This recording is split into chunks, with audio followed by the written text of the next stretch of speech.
Aquí lo saluda Janet Dolterio de Casa de la Cultura El Salvador en Washington, D.C. Muy buenas noches, queridos amigos, y sobre todo les quiero decir que esta noche les tenemos una sorpresa maravillosa. Les tenemos un libro que se llama Todo Personal, porque es todo personal y sin embargo es todo universal. Y es de la autora Yurina Melara Valiulis. Ella es salvadoreña que vive en Los Ángeles. Muy buenas noches para ti, Yurina. Bienvenida. Hola, muchísimas gracias por la invitación, Janet. Un placer estar aquí, de lujo estar con la Casa de la Cultura El Salvador en Washington. Y muy contenta de compartir el espacio con ustedes y bueno, con mi querida Susana. Bueno, porque Susana es una de las que, para mí, de las mujeres, ella es poeta, editora, actriz, profesora y ante todo ha trabajado como docente de lenguaje y la literatura promoviendo libros de mujeres. También promueve a los hombres, pero lo de las mujeres la tiene embaucada, tanto editora para Índole Editores y Ojo de Cuervo, y porque preside la Fundación Clarever Alegría, con quien hemos estado trabajando varios años. Imparte talleres de creación literaria para jóvenes y adultos y ha publicado muchos libros de poesía, como Los solitarios amamos las ciudades, Postales urbanas y vitrales e Historia de los espejos. Y aparece en diferentes antologías nacionales e internacionales, como la antología de poesía del siglo XX del Salvador, de Visor, Teatro bajo mi piel, que es una de la editorial Calina, con quien trabaja también Susana, y ha participado en investigaciones relacionadas con poesía de mujeres y el estado de la literatura en El Salvador y en Centroamérica. Más que todo, es cofundadora de un grupo que me encanta, que es la Red de Investigación de las Literaturas de Mujeres de América Central, RILMAC, y su apartado Sorosales. Pero dentro de esa búsqueda, ahora Susana está descubriendo y abriendo las puertas a salvadoreñas y centroamericanas residentes en Estados Unidos. Y así es como tenemos el placer de tener a nuestra nueva descubrimiento para nosotros, a Yurina Melara Valiulis, qué bonito nombre, Valiulis, suena italiano, pero 100%, tal vez no lo es. Es de Lituania. Lituania. Por eso dicen que Noltenius, ¿verdad? Parece que fuera de esa parte del mundo, pero no, es alemán. Entonces, les quiero dar una pequeña reseña de quién es Yurina. Y después le voy a pasar la palabra a Susana, porque me está viendo con esos ojos. Miren, Yurina, ella no solamente tiene una maestría y un doctorado en comunicaciones, en las estrategias de la comunicación, y tiene 20 años de experiencia como reportera y en relaciones públicas. Actualmente ella trabaja con el secretario de Estado de California en la Oficina de Relaciones y Comunicaciones Estratégicas del Gobernador, en la parte de planificación e investigación. Ella ha ganado varios premios como periodista y ha trabajado en varios programas de televisión en Los Ángeles, pero sobre todo ha trabajado en salud pública, una de las cosas que más me gusta, en el gran periódico de Los Ángeles, conocido por todos, La Opinión. Y ella ha abogado por equidad en salud y representación de los latinos y de los grupos minoritarios en los medios de comunicación. Y también tiene un pedacito de Centroamérica en la promoción del Festival Internacional de Cine Centroamericano y es parte de la junta directiva de la Sociedad de Relaciones Públicas de América en Los Ángeles. Tiene 2 hijos y ella tiene 3 gatos y por eso es otra de las razones que se lleva tan bien con nuestra querida Susana Reyes. Así es que adelante, Susana, porque tú tienes que seguir presentando a Yurina antes de presentar el libro. Adelante, Susana. Gracias, Janet. Te abrazo profundamente este día. Lo sabes, te agradezco infinitamente tu energía, tu espacio, todo lo que haces. Esa red que hablas de RealMax se llama Sororales, precisamente por esa palabra, la sororidad, que ahora está pues de moda y hay que aprovechar esa moda y hay que ponerla por sobre todas las cosas, más que sobre las modas vacías, sobre esas modas que sí hilvanan, que sí permiten tejer estas redes, crear estos lazos, estos puentes, estos caminos en una sociedad en la que pues estamos absolutamente conectados y aunque a veces nos conectamos para cosas estúpidas, ¿verdad? Pero que aprovechemos para que estas cosas se crezcan como la leche cuando hierve. Yo creo que este es el caso y una de las cuestiones que yo más he agradecido en el tiempo de conocerte es que también de muchas maneras me has abierto un montón de puertas. Y por ahí también se han abierto otros puentes como este de Yurina, que fue una cuestión así bien personal. Yurina me buscó, alguien le dio mi contacto, ¿verdad? Que agradezco también. Y me dijo, estoy buscando quien me ayude a editar una novela. Y yo así ya de entrada dije, yo todavía no me había dicho que tenía gato, ¿verdad? Pero ya de entrada dije, ok, una mujer queriendo escribir, teniendo una novela, queriendo pulirla y todo, dije, la quiero, ¿verdad? Y así fue que comenzamos un trabajo que sí, que como siempre, a mí me gusta ya reiterar e insistir y a veces puedo volverme cansona, pero en la edición el oficio es dispendioso y colosal.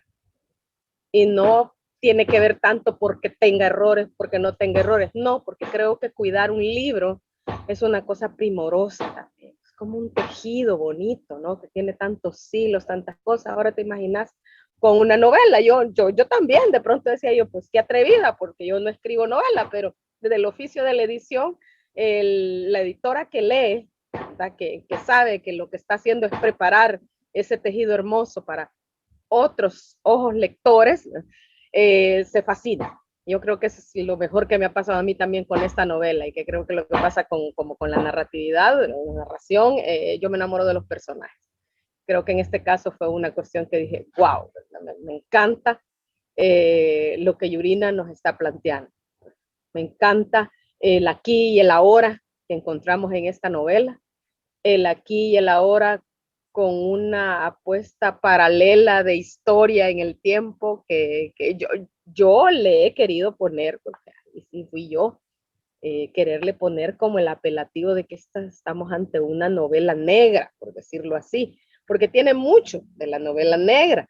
Sin embargo, ¿verdad? Hay algo que es una decisión absoluta de la autora, ¿verdad? De que está en la resolución de la novela, que nos permite plantear también de otra manera toda esa historia y revisar de otra manera el accionar de los personajes que pueden tener esas características en la novela negra, que es el que investiga, el que busca, pero que no sabe del todo como que de pronto resolver sus propias cosas. Entonces, creo que es una de las cuestiones también que esta novela nos permite discutir como en ese esquema, ¿verdad? Y creo que eso justamente son de las cosas que a mí más me gusta encontrar cuando edito, ¿verdad? Entonces, esta es la primera novela que yo edito desde Ojo de Cuervo y me siento muy, muy, muy complacida con el trabajo, muy agradecida con Yurina, ¿verdad? Por permitirme cuidar su obra y muy entusiasmada porque aquí vengo a hacer todos los spoilers. Esta es la primera de 3, ¿verdad, Yurina?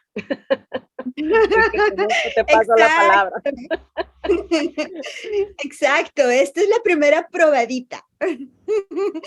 A mí me gustó, cuando ya hablamos de crear la novela en sí, lo que más me encantó fue crear los personajes. Yo quería asegurarme que cada personaje fuera diferente. Cada personaje tiene su propio estilo de ver las cosas, su propia forma de hablar, de relacionarse con los demás. Y lo que quería dejar ver también es cómo desde lejos puedo ver las diferencias y las diferencias dentro de la sociedad salvadoreña y como ponerle el dedo en la llaga al clasismo que hay en El Salvador. Porque hay un clasismo que la verdad, bueno, aquí en Los Ángeles no se ve. En Washington creo que se ve un poco más, en Nueva York también, entonces depende mucho de la ciudad donde uno viva. Así es la forma en que la sociedad se ve hacia adentro.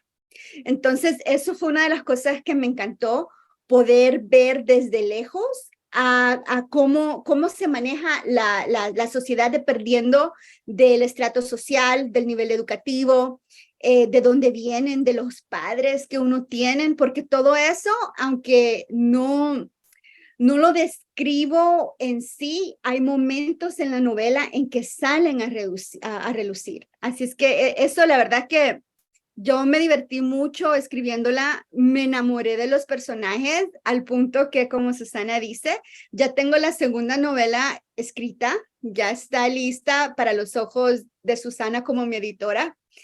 Y bueno, me falta el tercero, pero sí quiero hacer la trilogía. Fantástico. Sobre todo, yo les voy a decir que Yurina tiene una manera de escribir que desde el primer 2 párrafos está uno ya metido. Yo quiero saber más, yo quiero saber qué es lo que está pasando. Tiene el paso, tiene un paso rápido. Va uno queriendo más porque el paso es rápido. Es una lectura, para mí, lo que yo llamo la lectura de la noche solamente del placer. Porque cuando uno está leyendo algo que te agarra, a pesar de que has tenido todo un día de trabajo, te agarra y te lleva. Me encanta la delicadeza con la cual desde el principio, de la primera página, hablas sobre el clasismo en El Salvador. Logra decir en un párrafo, por ejemplo, la diferencia entre los hijos que están en el colegio La Sagrada Familia versus la escuela americana. Pero así, en 2, no tenés que decir nada. También en el tipo de carro, cómo la esposa tiene el carro grande porque tiene que llevar a las niñas y cómo el marido siente que él tiene que tener el carro más rascuache. Es decir, hay tanto detalle sobre el clasismo internalizado de los personajes, porque es un clasismo que no se habla así, pero que es parte del ser salvadoreño, es un clasismo, no digamos también racismo, porque también tiene toda la connotación del color. Háblanos más de eso, Yurina, por favor. Sí, hay un elemento racista, pero que se mueve a todo nivel en El Salvador. Pero principalmente el clasismo lo veo en la desconfianza que tienen las personas que han tenido la suerte de tener padres acomodados y de las personas que no. Entonces, esa es una de las cosas que vemos con Darwin a lo largo. Darwin es el personaje principal a lo largo de toda la novela, es que él está haciendo cosas muy buenas, pero el hecho de que viene de una cuna humilde, de una madre que limpia casas, de eso, ese es su pasado. No hace que muchas de las personas no confíen en él. Y eso es algo que vemos normalmente allá en El Salvador, dependiendo, lo primero que te preguntan, bueno, ¿vienes de una familia de bien o no? ¿Qué ropa andas puesta? ¿Qué carro manejas? O sea, esas son cosas que se ven mucho allá y que no las vemos tanto en otras sociedades. pero también se ven aquí en la sociedad salvadoreña de aquí, es como las personas tratan de hablar. Yo me divierto mucho porque como soy blanca, entonces, y que tengo una cierta educación, lo primero que me dice un salvadoreño es, usted no parece salvadoreña. Ah, a mí todo el tiempo me dicen, salvadoreña, de verdad, no parece. Y yo, no parece, pero ¿cómo es ser salvadoreño entonces? Así es, pero yo creo que eso es lo que es tan interesante cómo estás logrando poner el dedo en la llaga de una manera tan sutil que uno no lo está viendo, pero está totalmente identificado en lo que está pasando. Sí, así es. Otra de las cosas que he notado bastante de la gente que ha comenzado a leer el libro es que me preguntan, me contactan y me preguntan que si, que no se acuerdan de ese caso, que cuándo fue que pasó. Como que la línea entre ficción y realismo, como que allá en la lectura, no sé, como que no están acostumbrados a leer ficción. Y Bueno, ahí es donde tengo que decirle a la gente, no, la masacre nunca pasó, eso me lo inventé. sí, pero sabes que como todo es tan posible en El Salvador, eso es lo que pasa, que la violencia es algo con lo que vivimos. Lo vivimos tan profundamente que todo puede pasar, que todo es realidad, ¿verdad? Es decir, que todo es realidad y que también tú traes la descripción de los personajes, es tan real de dónde viene Darwin, de ese pueblo que lo conocemos, de un pueblito chiquito, eh, eh, eh, que no tiene pupusódromo. Por ejemplo, esas son las imágenes y los contextos de clase que tú estás dando, que tiene una resonancia real. Eso es lo que siento, ¿verdad? Mira, Susana, no, eh, eh, eh, comenta tú, porque tú sabes que a mí se Pienso, te va sí, la sí. albarda. Ajá. Ah, no, pero siempre tus comentarios son absolutamente atinados, no fregues, porque tenés esa capacidad también de acercarte y de enfocar y desenfocar, ¿no? Desde la lejanía en la que aparentemente vivís físicamente, ¿verdad? Porque nunca has estado lejos de qué es lo que sucede en este país.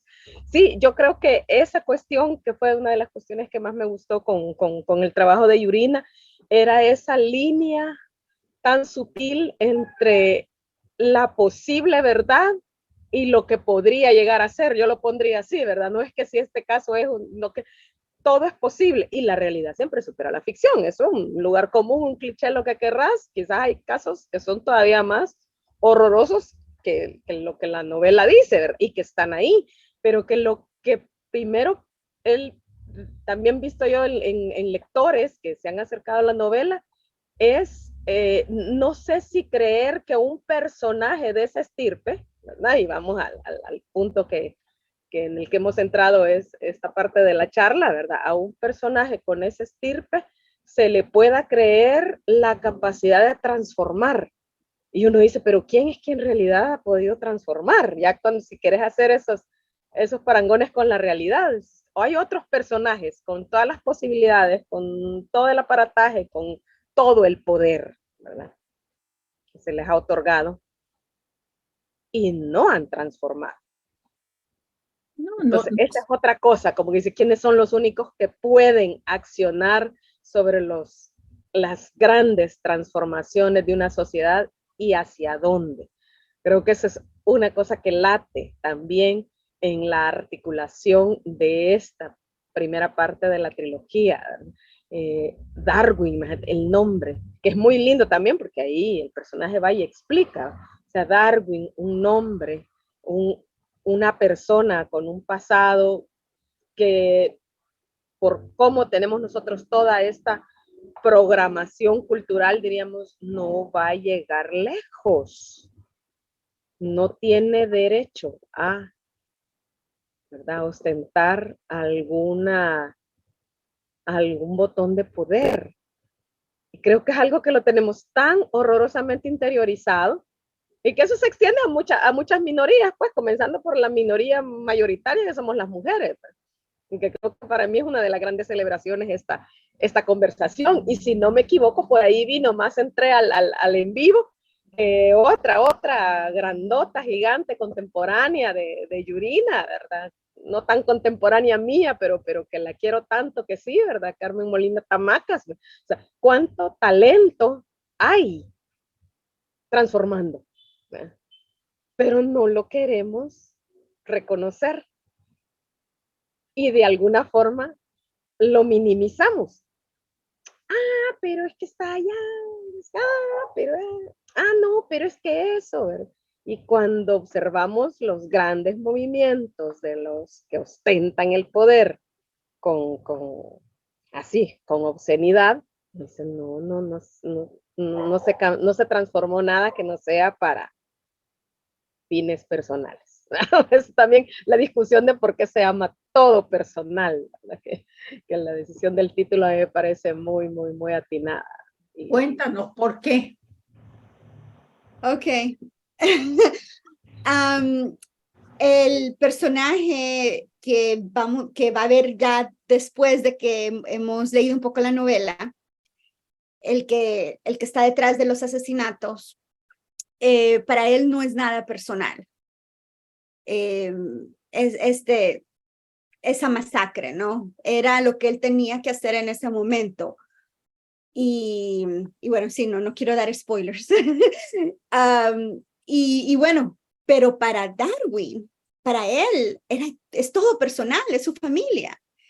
Entonces, ahí es donde vemos cómo a veces la gente cuando se pone a jugar de política, tal vez para ellos no lo ven personal, que vamos a quitar este programa de aquí, que vamos a quitar este dinero de por aquí y vamos a ponerlo por allá.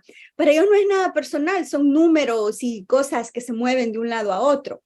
Pero para la persona que lo está viviendo, que le estén cortando, por ejemplo, la asistencia para pagar el gas o la asistencia para lo que sea, para pagar el celular. Es todo personal para ellos. Y así de ahí, o sea, yo me puse a pensar cuál sería un título que dejara ver este alejamiento que muchas personas ricas y poderosas tienen cuando están hablando de personas que ellos consideran que no están a su mismo nivel.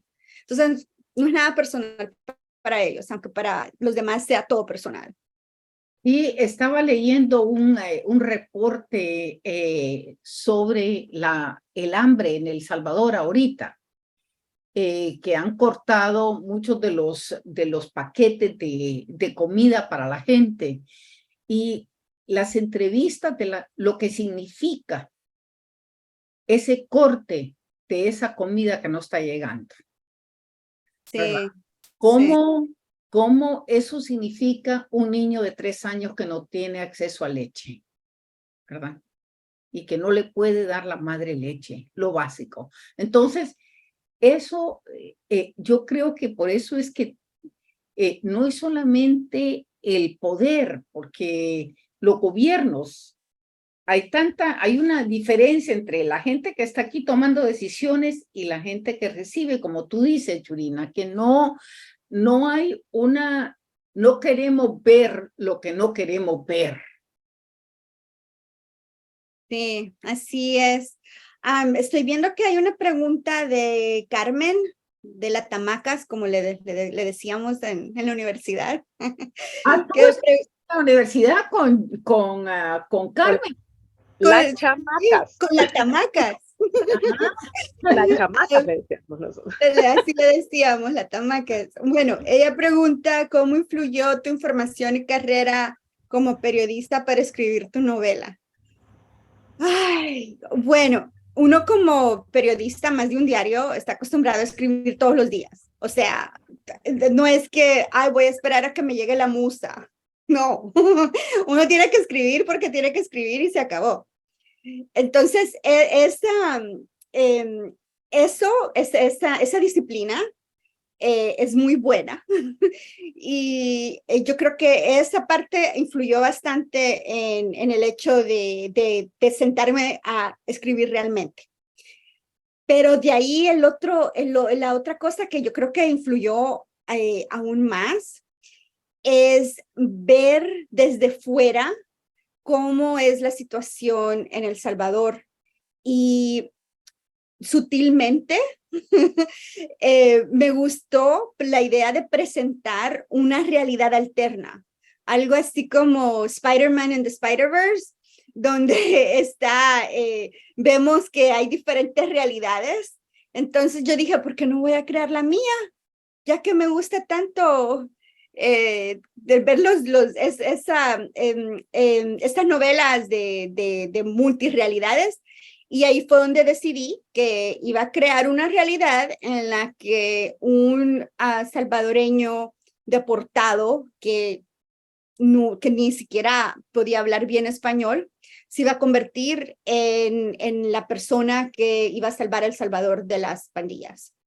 Así es que esa fue la realidad que decidí inventarme y bueno, yo creo que la carrera de periodismo me ayudó en el sentido de darme disciplina y de poder presentar algo, una realidad diferente a lo que lo que veía todo el tiempo. Eso. Bueno, también sabes que hay más personas que están viendo, por ejemplo, el escritor Tomás Modesto Galán. Él es un escritor dominicano que ha estado manejando la Asociación de Escritores Dominicanos en Estados Unidos, en Nueva York, un gran poeta, un poeta que muerde en su poesía porque él muestra esas realidades constantemente. Él no puede no decir lo que está viendo. Entonces está con nosotros y habla muy feliz sobre lo que está viendo. Por supuesto, Iveta Aparicio está también. Lofi Sánchez, hola, mi nombre. No, aquí es alguien que está tratando, es una persona que está tratando de meterse. Tomás dice, soy lo que he tratado de ser al escuchar a mujeres tan valientes y talentosas. Me inspiran. Ese es Tomás, sí, definitivamente Tomás. Mari Lemos, Katy Martínez, Andrea Collins, Jackie Chávez y por supuesto Carmen Molina Tamacas, que hemos tenido el placer de tener aquí con sus Yorkers.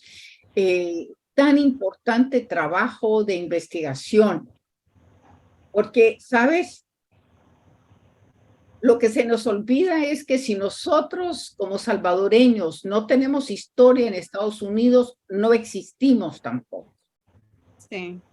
No existimos y parece mentira que somos ahorita el número 3, después de los mexicano-americanos, los puertorriqueños y nosotros seguimos como números más grandes de latinos de origen salvadoreño y sin embargo nuestro poder político es tan mínimo y nuestra presencia cultural también es mínima. Entonces, estas mujeres, tú y Carmen Molina Tamacas me están validando nuestra existencia. Grandes transformadoras, sí. Así es. Abrazo a mi querida Carmen Molina Tamacas, abrazo al maestro Modesto Galán, gracias por sus palabras. Por ahí está otra gran amiga, Katy, que me saluda, gracias Katy, siempre. Pues para ustedes este trabajo, otra de las cuestiones que a mí me gustaría que nos comentara Yurina con la novela, ¿sabes? Es la trilogía en los personajes.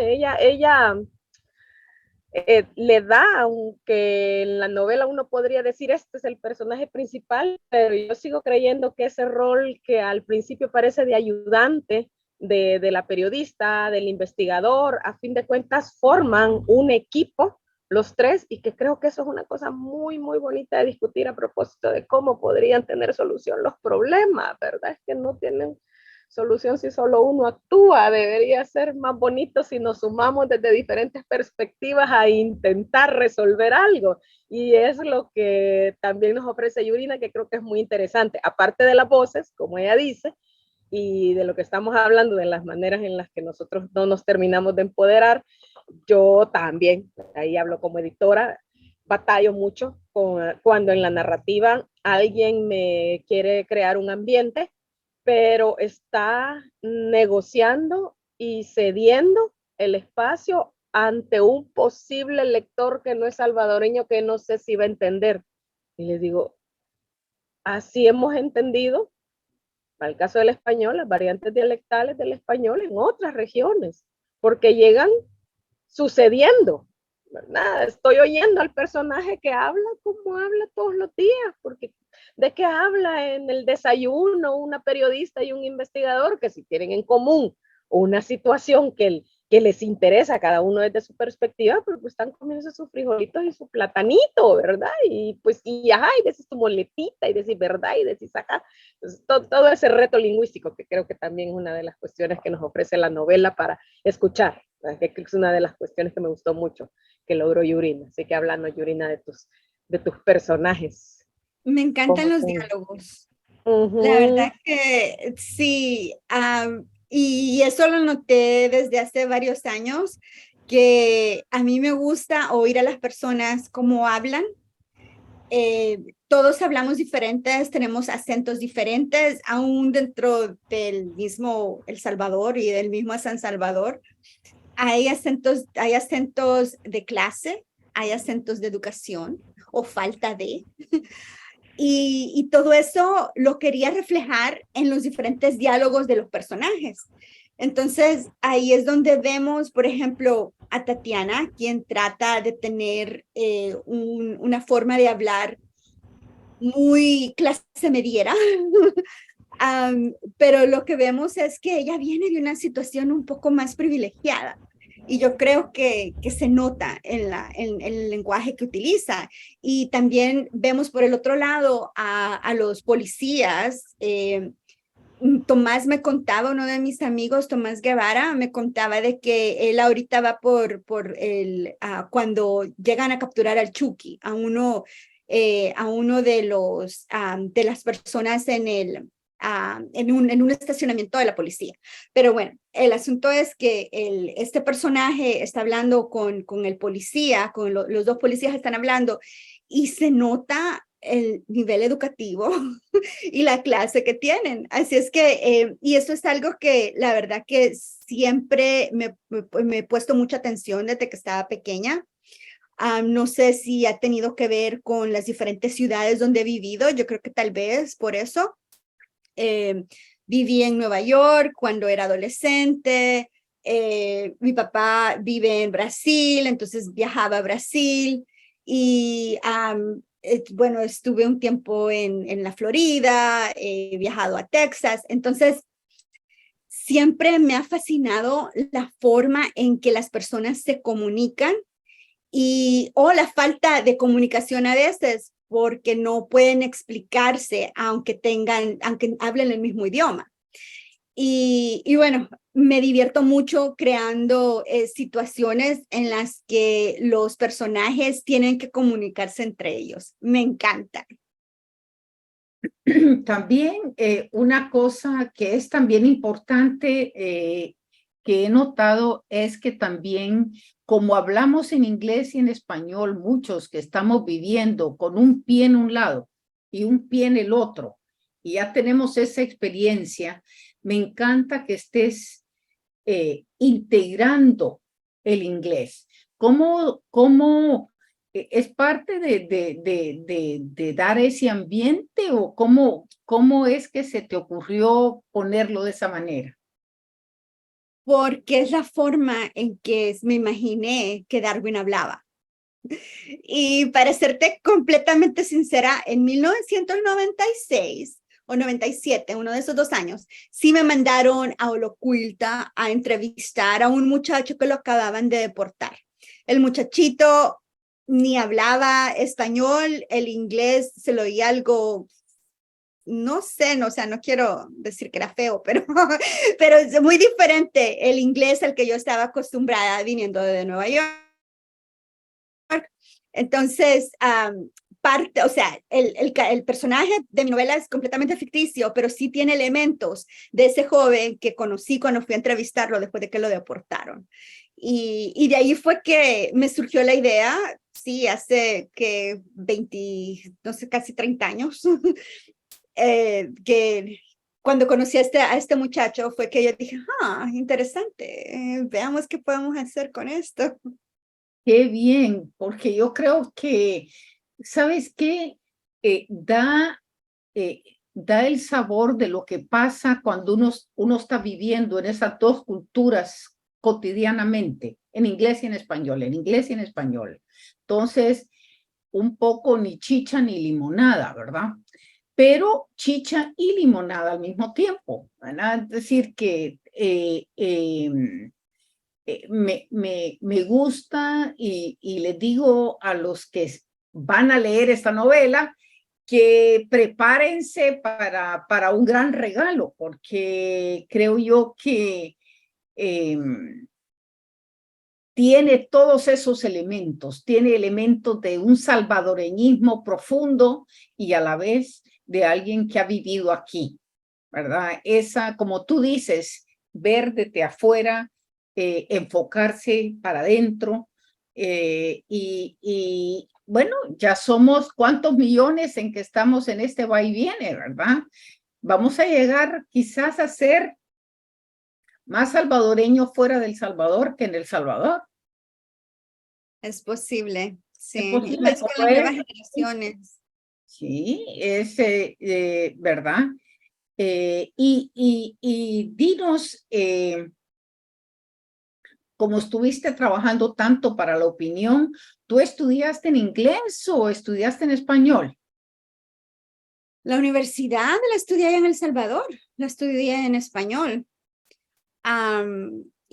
Pero bueno, como te decía, yo vivía en New York, en Queens, cuando era adolescente. Entonces tuve la fortuna de vivir eso, de vivir, estar suficientemente pequeña para aprender inglés, pero lo suficientemente grande para saber español.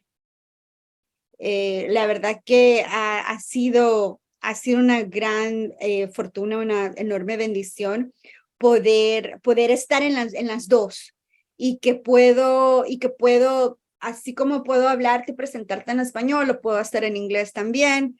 Y eso me ha facilitado la vida y por eso es que creo yo que he podido llegar a diferentes trabajos donde se requieren a personas que dominen el inglés, pero que también tengan un pie en el otro lado, en el español. Y hablando de eso, los medios, háblanos un poco de cómo los medios de comunicación aquí en Estados Unidos se han expandido en español. Ahora ya en Los Ángeles hay más estaciones en español que en inglés, en la radio. Sí, Eso se me... han expandido, pero a la vez se han consolidado. Ajá. Son los mismos dueños. Los mismos 2 o 3 dueños, los que tienen el control de todo, se comparten información,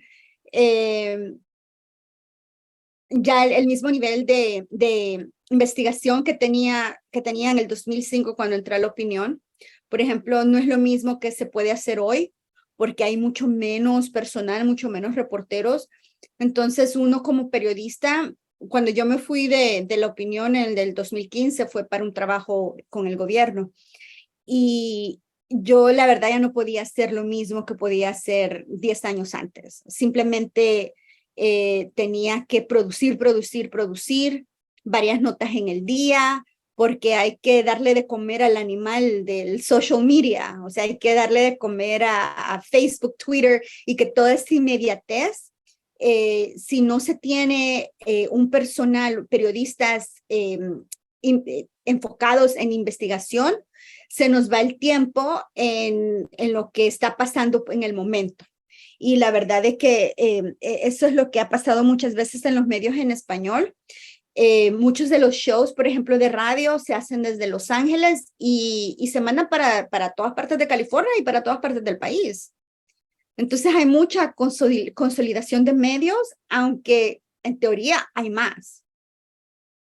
Entonces, más no significa diversidad, sino que significa el mismo mensaje, ¿verdad? Eso es muy revelador y muy importante porque se habla siempre de que hay censura en los medios de comunicación, pero ahí con la consolidación hay una cierta orientación, no le llamemos censura o autocensura, sino que enfoque, ¿no? Sí, bueno, en Estados Unidos pasa algo diferente de lo que pasa en nuestros países. En nuestros países, a veces el nivel de censura tiene que ver con el acceso a la información, no tanto con que te digan o no te digan qué decir, sino que simplemente no te dan el vocero, no te dan los datos que necesitas para tu nota. Eso es lo que pasa en nuestros países de origen. Aquí lo que pasa es que te inundan con información y ahí ves vos qué haces. O sea, es completamente diferente y las agendas las ponen los medios grandes y los chiquitos tienen que ver cómo le hacen para alcanzar a ese animal que se les va. Muy interesante esa manera de ver que hay demasiada información y cómo ver qué es lo importante también. Exacto. ¿Qué es lo importante? Exacto. Sí, ahí es donde está donde está el asunto y es lo que ves con todo, con Twitter, Facebook, o sea, te inundan de información, te mandan un montón de cosas y a veces uno tiene que ver qué es lo que es importante para uno, lo que no. A veces el mismo aparato te dice lo que es importante para ti porque tienen el algoritmo y el algoritmo decide, te mando noticias de El Salvador, te mando porque me ven que estoy leyendo de AMLO, me ven que estoy leyendo de Bukele, entonces dicen, esta le voy a mandar de eso, y solo me mandan de eso, y no me ponen la noticia de que mataron al candidato de Ecuador, por ejemplo. Correcto, como acaba de pasar. Sí, no me enteré hasta ya en la noche. Y por cierto que mi marido gringo fue el que me dijo que lo habían matado y yo, ¿qué? ¿Cómo es que yo no sé? Y no sé por eso. Es muy interesante. Entonces, en realidad, estamos todos siendo manipulados por el sistema, si tú quieres. Es ¿Verdad? que no nos dan tiempo de reaccionar tampoco. Siento yo que los medios en el crecimiento de lo que yo he entendido por periodismo a través de los siglos que tiene este cuerpo que tiene el periodismo, ¿verdad? Pasabas de la opinión, del trabajo de la opinión, de la reflexión de las cosas. Hoy no hay espacio para la reflexión de lo que te llega y estás en la vorágine de las emociones, porque como dice Yurina, te inundan desde todas las redes y estás en Twitter, te estás peleando por algo y estás así, ¿verdad? Con el hate, ¿verdad? Del tema que te pone el algoritmo. Pero te pasas a Facebook y te reís porque te dan un reel de una cosa que no tiene nada que ver y te vas a otra red. Entonces, tus emociones están constantemente cambiando. No tenés tiempo de la reflexión. Creo que eso es lo que ha logrado ahora todo ese gran animal, como lo llama Yurina. No estamos reflexionando sobre nada. Solo estamos siendo Sí. inundados. Es el imperio del ruido, ¿no? Como antes decía yo, te vas a un restaurante acá, pues te vas a un restaurante de semicomida rápida. Entonces tenés el televisor a todo meter con la imagen, la música a todo meter con algo que no tiene nada que ver con la imagen que estás viendo ahí, y todo el ruido de la calle si entra y todo el ruido de lo que está aconteciendo en ese espacio. Entonces hay tanta información que que procesan tus sentidos, pero que no procesa tu psique, ¿no? Y todo tu aparato que te debería pasar por el pensamiento crítico, es decir, ¿qué está aconteciendo? ¿Qué pasa? ¿Y cómo debería yo accionar ante esto? ¿Verdad? O sea, no hay manera, no es posible, como cuando estás bajo la ducha, ¿verdad? Y el puño de agua, entre, no sé, tengo que ver cómo abro el ojo, cómo no entra en el oído, entonces todo es, y además así, tremendamente visceral, tremendamente así, palpitante al instante, no hay tiempo. No te quieren dar tiempo para ver, hace un rato lo dijiste vos, qué es lo importante. Pero la pregunta es eso, ¿qué es lo importante? Y no queremos respondernos tampoco. ¿Qué dices tú ante eso? Porque la verdad, Yurina, fíjate que siento que estás como una visión que empieza como periodista y ahora entras al mundo literario, ¿verdad? Y la verdad es que esa, como no se sabe qué es verdad y qué es mentira, como no se sabe qué es ficción y qué es no ficción, eh, esa es una disyuntiva para cualquiera.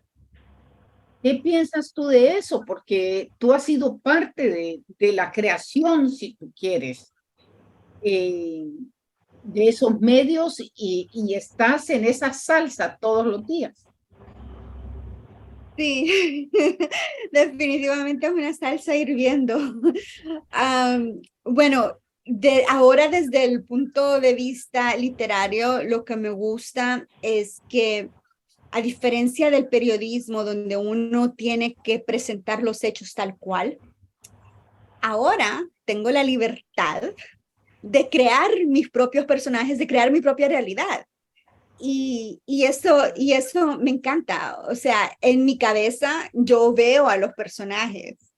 En noviembre del año pasado que fui a El Salvador, yo estaba escribiendo el segundo libro y me encantó ir a los lugares donde, y hasta tomé fotos, los lugares donde yo pienso que fueron mis personajes. Y es así como, por ejemplo, bueno, en la novela, vamos al Pollo Campero de la San Luis, vamos al Mr. Donut de Metrosur, por ejemplo. Entonces me gusta ponerlos en lugares conocidos para todos nosotros, eh, y darles voz, darles esa cotidianidad que muchas veces en el periodismo obviamente no podemos dar, porque el periodismo es qué, quién, cuándo, cómo y dónde, y nos fuimos. En cambio, con la novela, yo puedo explorar esas cosas y qué comieron, qué dijeron, a dónde fueron después, Bueno, si contestó el celular o no. ¿sabes qué? ¿Por qué no nos lees? Escoge un pedazo para que el público sienta ese sabor tuyo, porque ciertamente estoy oliendo el pollo campero antes de comérmelo.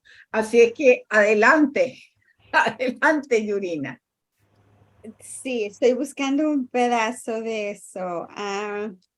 Mientras busca Yurina, otra acotación a propósito de esa libertad de la ficción, a veces también se nos van las carretas y juzgamos que la ficcionalidad debería tener una cuota de realidad no negociable.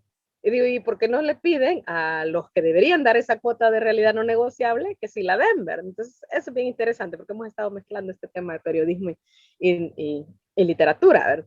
Porque también Yurina ha tenido sus libertades a propósito de hechos históricos en la novela, ¿verdad? Entonces, hay acontecimientos que son dichos ahí y no tiene la obligación la historia de ser un calco, pues un dato fidedigno de la historia, ¿verdad? Y no tiene porque quien se acerque a este universo narrativo de ficción, ¿verdad? Eh, ocuparse de que eso deba ser absolutamente estricto con la realidad, porque si no también estamos matando a veces las posibilidades. Otra cosa es que fuera una novela histórica, ¿verdad? Que eso se avise desde allí, ¿verdad? Pero creo que es parte de las cosas, ¿no? Es decir, y esto pasó, y el personaje, el narrador, lo evalúa de esa manera, porque también eso lo hacemos como personas. Todos tenemos, si nos preguntaran un resumen de los acontecimientos de la historia en los que nosotros nos hemos visto involucrados como personas, personajes de nuestra propia vida, sin duda todos los vamos entre comillas, malinterpretar, ¿verdad? Porque todos los vamos a ver desde nuestro punto de vista personal. Y eso creo que es una de las cosas también que me interesa, que se pueda pensar a propósito de lo que sucede en la novela, para esa pregunta de, ¿pero esto sucedió o no sucedió? Adelante, Sucede allí, en este universo. Vamos, Yorina. adelante, Yurina. Ok, Darwin acaba de llegar al restaurante El Pollo Campero de la San Luis a esperar a uno de los testigos. Y bueno, Darwin esperó unos segundos en silencio. Mientras tanto, el restaurante se comenzaba a llenar con la ola de personas buscando almuerzo. Cada vez más habían personas siendo guiadas a las mesas y las meseras parecían por doquier como por arte de magia. Aló, aló, dijo Carlos. No, perdón, esto estaba más adelante. Ando buscando lo de la comida. Ok, creo que aquí...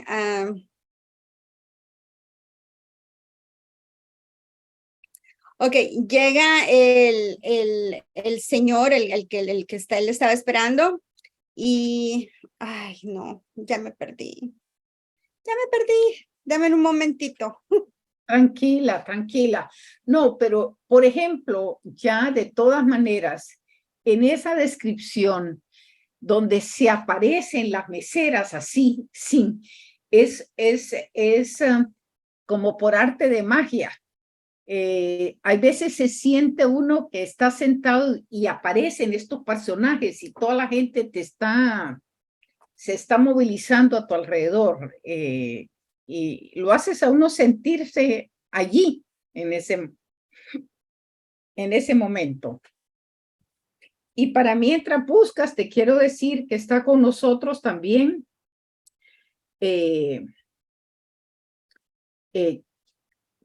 Katy Martínez, que saluda a Susana Reyes muy cariñosamente, Lucy Roque, Josh Alvarenga, Liche Espinosa, Leida Trujillo, Amadav Pinesig, Lidi Gómez, Rina Chávez Cepeda, Samantha Oslo, dice, salude, Yurina, Melara, Valiulis,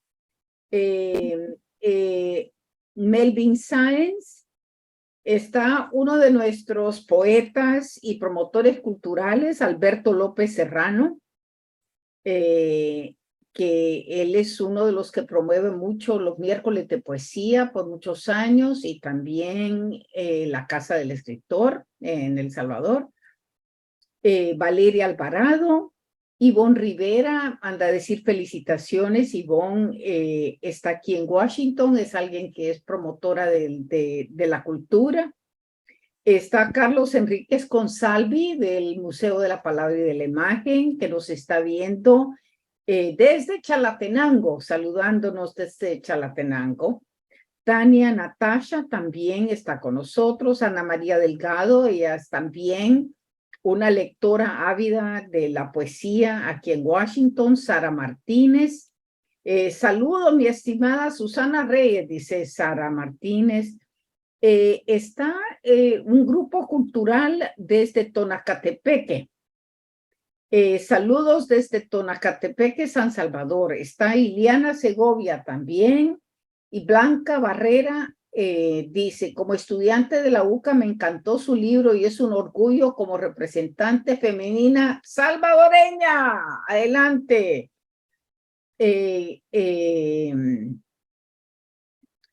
Es muy importante lo que nos están diciendo es cómo podemos adquirir este libro, pregunta el público. Así es que adelante, mientras Yurina se prepara, Susana, dinos. Y estaba justo escribiendo ese comentario. Aquí en El Salvador lo pueden adquirir en librería UCA, en las 2 sucursales, tanto en Campus como en Soho Cascadas, en Restaurante Hidalgo y en los cafés que siempre nos acompañan en esta tarea de difundir la lectura, que es Biblioteca Café en Plaza Soma y Café Luz Negra en las sucursales del centro y Plaza Millennium. Y Yurina tiene su libro también en Amazon, por si alguien quiere adquirirlo para lectura a través del Kindle, ¿verdad? O también si quiere hacer una petición del libro bajo demanda, de impresión bajo demanda, si está fuera de El Salvador o está en Estados Unidos o más allá de Estados Unidos, también es posible adquirirlo desde la plataforma de Amazon. Así que no hay excusa Sí. para no leer esta novela. Así es que esta es la versión de Amazon y esta es la versión de El Salvador. Las portadas son diferentes porque esta va con el look que tiene Ojo de Cuervo y esta la hicimos más pensando en qué sería atractivo para las personas que están acostumbradas a comprar libros por Amazon.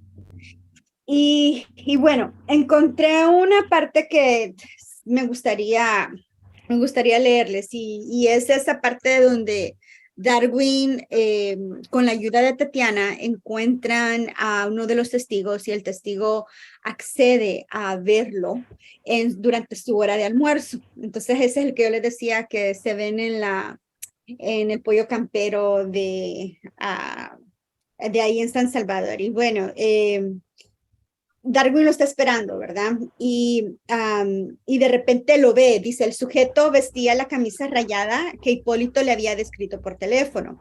Sí, era él, un hombre que aparenta unos 60 años, con canas con canas en el cabello y en las cejas, y un semblante de buenos amigos. Darwin se levantó de la butaca para llamarlo hacia la mesa. Al presentarse le dijo, don Hipólito, gracias por venir. Gracias por querer ayudarme. De nada. Yo hubiera querido que alguien me ayudara a encontrar a mi hijo cuando desapareció de Metrocentro hace unos años. Siempre me pareció increíble que nadie viera nada y que desde un lugar tan público se lo haya tragado la tierra. No tengo mucho tiempo. ¿Podemos ordenar la comida, por favor? Darwin llamó a la mesera. Ella llegó inmediatamente y ordenaron 2 menú campero con pan. Lamento mucho su pérdida, don Hipólito, le dijo Darwin. Sí, tiene razón, de seguro mi hijo ya está muerto. O sea, al tipo ni le había caído en la cabeza de que el hijo ya no estuviera vivo, pero bueno. Su semblante cambió drásticamente. De repente se le notó aún más su edad. Era como si el dolor por la pérdida de su hijo lo cargara en la cara y en los hombros. En pocos segundos, Hipólito se hizo físicamente más pequeño y viejo. Hipólito estaba a punto de comenzar su relato de ese día, pero vio que la mesera se acercaba con la comida. Ambos guardaban silencio mientras ella servía. Al marcharse, Hipólito dijo, bueno, como le decía en el mensaje, yo estaba en la esquina opuesta al colegio, a donde se pone la venta de pupusas de arroz, cuando vi que un carro se paró en medio de la calle sobre el Paseo General Escalón y me pregunté a mí mismo, ¿quién hace eso? Enseguida, otro carro pequeño se paró al otro lado de la intersección, cabal allí, a media calle, como deteniendo el tráfico. Yo no le vi la cara a nadie. ¿Me puede describir los vehículos? Uno era un pickup blanco, como de esos que usan los policías, pero sin placa. El otro era un carro blanco de 4 puertas, pequeño, tal vez un Corolita blanco o un Mazda. No estoy seguro. Todo pasó tan rápido. ¿Algo más que le llamara la atención? Los hombres de seguro tenían entrenamiento militar. Mi hijo fue militar por unos años hasta que decidió que ya era suficiente y que quería una vida. Se salió y puso su propia compañía de seguridad privada. Pero bueno, volviendo a ese día, después de disparar, el gatillero vio hacia el piso de la calle para asegurarse de que los casquillos no se le hubiera salido del vehículo. Esta era una movida que les enseñan solo a las fuerzas especiales. Los soldaditos no saben nada de eso, ni los policías. A ellos apenas les enseñan a disparar en la academia. Yo lo sé porque mi sobrina fue a la Academia Nacional de Seguridad Pública y casi no le enseñaron nada. Pobrecita. Ahora tiene que rogar que la dejen en la oficina para no tener que disparar. Yo ya le he dicho que tiene que pedir clases adicionales y lo peor es que la tienen destacada en Apopa. ¿Va a creer usted? Apopa. ¿Algo más que recuerde de esta mañana? La pupusera se puso a gritar, ¡asesinos, asesinos! Los hombres tenían sangre fría y ni se mosquearon. Era como si no iban a matar a nadie más porque no les había pagado para eso. Se veían como asesinos profesionales, matones, pues, de los de la policía de Hacienda. ¿Sabe de lo que estoy hablando? No, en realidad yo no estaba aquí en esa época. Mi mamá me llevó a los Estados Unidos cuando tenía 5 años y esto fue después del asesinato de Monseñor Romero. Ya entiendo. ¿Y cuándo regresó? Preguntó don Hipólito. Darwin no creía que le estuviera preguntando eso. Él pensaba que todos sabían que fue deportado por pertenecer a las pandillas. Me regresaron en 1996. O sea que no estuvo aquí para todo el drama de la ofensiva final ni de la firma de los acuerdos de paz. No, ni sabía que el país ya no estaba en guerra. Ni sabía que el país ya no estaba en guerra. Cuando yo era adolescente no veía noticias, apenas y veía a mi mamá. Mi único contacto con el mundo era a través de la música y mis amigos, quienes después entendí no eran la mejor compañía.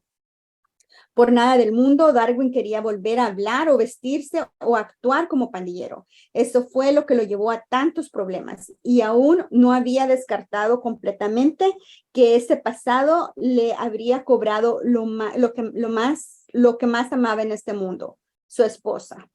Y bueno, y de ahí sigue la conversación entre ellos.